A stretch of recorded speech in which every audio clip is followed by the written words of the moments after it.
Cotonou, comme dans toutes les grandes villes côtières, est exposé à la montée des eaux. Les experts et les institutions en charge de la question du réchauffement climatique surveillent et alertent sur la question.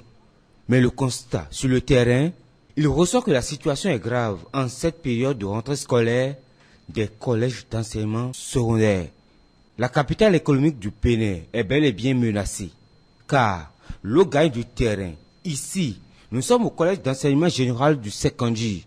Pas d'influence majeure pendant cette période de la pré-rentrée. Et pour ceux qui s'y trouvent actuellement, c'est un calvaire en raison de la densité de l'inondation. Nous sommes en train d'arranger les salles de classe, donc de sorte qu'à la rentrée, les cours puissent commencer véritablement.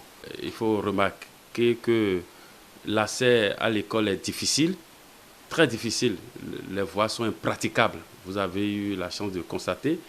Et même à l'intérieur, vous avez aussi vu, toute la cour de l'école est inondée.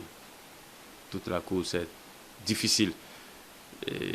C'est un problème, c'est un problème à plusieurs inconnus. On ne sait même pas comment gérer ça. Mais ce qui est sûr de notre côté, nous, on fait tout pour que la rentrée ait lieu, effectivement. D'une localité à une autre, la situation reste la même. Un tour au CGE-le-Lac et le constat est identique.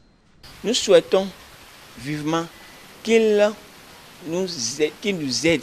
Un peu plus loin au CGE-le-Nokoué, le stagnant est aussi constaté ici. Nous souhaitons vivement à ce que les autorités nous viennent en aide, notamment les autorités communaux à divers niveaux, nous viennent en aide puisque la voie est vraiment impraticable. Les océanographes et les experts béninois qui travaillent sur l'évolution du climat sont attentifs. Pour eux, il n'y a pas de doute. Une menace pèse sur les villes environnantes de Cotonou. Mais pour l'heure, la situation des crues d'eau dans certaines zones d'inondation à l'entrée de Cotonou et dans les collèges sont un problème à régler.